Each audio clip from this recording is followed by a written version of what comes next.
ಶಿವ.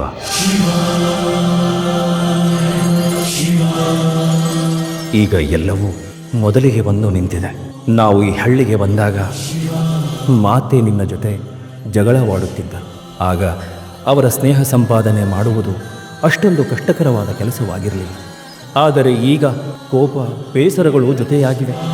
ಹೌದು ನಂದಿ, ಆದರೆ ಅವರ ನ್ಯಾಯ ತೀರ್ಮಾನದ ಸಮಯದಲ್ಲಿ ನಾನು ಹಾಗೆ ಹೇಳುವುದು ಅನಿವಾರ್ಯವಾಗಿತ್ತು. ಇದರಿಂದ ಪಾರ್ವತಿಯ ಮನಸ್ಸಿಗೆ ಬೇಸರವಾಗುತ್ತದೆ ಎಂಬ ಕಲ್ಪನೆ ಇದ್ದರೂ ನಾನು ಅಸಹಾಯಕನಾಗಿದ್ದೆ. ತಂದೆ, ಇಲ್ಲಿಗೆ ಬಂದ ಹೊಸದರಲ್ಲಿ ಈ ಲೋಕ ಬಹಳ ಸುಂದರವೆನಿಸುತ್ತಿತ್ತು. ಆದರೆ ಈಗ ಕೈಲಾಸಕ್ಕೆ ಹೋಗಬೇಕು ಎನಿಸುತ್ತಿದೆ. ಎಲ್ಲಿ ನೋಡಿದರೂ ಮೋಸ ವಂಚನೆಗಳೇ. ಪ್ರತಿಯೊಬ್ಬರೂ ಇನ್ನೊಬ್ಬರಿಗೆ ತೊಂದರೆ ಕೊಡಲೆಂದೇ ಕಾಯುತ್ತಿರುತ್ತಾರೆ. ಸ್ವಾರ್ಥದ ಪ್ರಪಂಚ ಈ ಭೂಲೋಕ. ಮಾನವ ಸ್ವಭಾವವೇ ಹಾಗೆ ಗಣೇಶ. ಎಲ್ಲೋ ಅಲ್ಲಲ್ಲಿ ಕೆಲವರು ಮಾತ್ರ ಮಹಾಪುರುಷರಿರುತ್ತಾರೆ. ಈ ಲೋಕದ ಉದ್ಧಾರಕ್ಕಾಗಿಯೇ ಮಾನವ ಶರೀರ ಹೊತ್ತು ಇಲ್ಲಿ ಜನಿಸಿರುತ್ತಾರೆ. ಆದರೂ ಅವರೆಷ್ಟೇ ಪ್ರಯತ್ನ ಪಟ್ಟರೂ ಮನುಷ್ಯ ತನ್ನ ಮೂಲ ಸ್ವಭಾವವನ್ನು ತ್ಯಜಿಸುವುದಿಲ್ಲ. ಮುಂದೇನು ಮಾಡುವುದು ಶಿವ? ಏನು ಮಾಡುವುದಿದ್ದರೂ ಅದನ್ನು ನಾನೇ ಮಾಡಬೇಕು ಭೃಂಗಿ. ನಿಮಗೆಲ್ಲ ಇಲ್ಲಿದ್ದು ಬೇಸರವಾಗಿದ್ದರೆ, ಕೈಲಾಸದ ನೆನಪಾಗುತ್ತಿದ್ದರೆ ನೀವು ಹೊರಡಿ.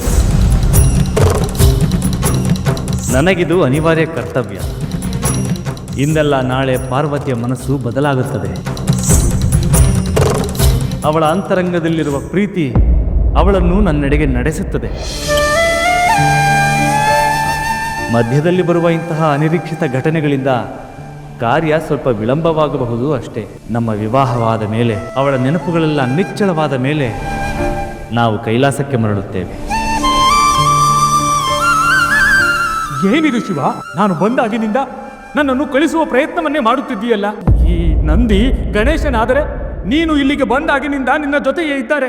ಆದರೆ ನಾನು ನಿನ್ನನ್ನು ನೋಡಲು, ಮಾತೆಯನ್ನು ನೋಡಲು ಎಷ್ಟು ಕಾತುರದಿಂದಿದೆ ಗೊತ್ತೇ? ನಾನು ಬರುವುದಿಲ್ಲ. ಆದರೆ ಬೇಕಾದರೆ ನೀವು ಹೋಗಿ. ಬಂದರೆ ಈ ನಂದಿ ಮತ್ತು ಗಣೇಶನನ್ನು ಕರೆದುಕೊಂಡು ಹೋಗಿ.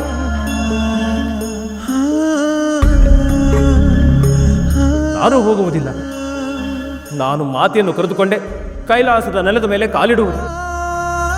ಈ ಗಣೇಶನು ಅಷ್ಟೇ, ಒಂದು ಕ್ಷಣ ಕೂಡ ಶಿವ ಮಾತೆಯನ್ನು ಬಿಟ್ಟಿರಲಾರ.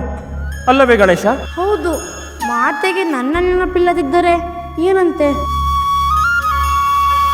ಇಲ್ಲಿದ್ದರೆ ಅವರ ಮುಖವನ್ನಾದರೂ ನೋಡುತ್ತಿರಬಹುದು. ನಾನಂತೂ ಬರುವುದಿಲ್ಲ. ತಂದೆಗೆ ಸಹಾಯ ಮಾಡುವವನು ನಾನೇ ಹೋಗಿ ಬಿಟ್ಟರೆ ಇಲ್ಲಿ ಕೆಲಸ ಕೆಡುತ್ತದೆ. ಅಲ್ಲವೇ ತಂದೆ? ಬಾ ಗಣೇಶ.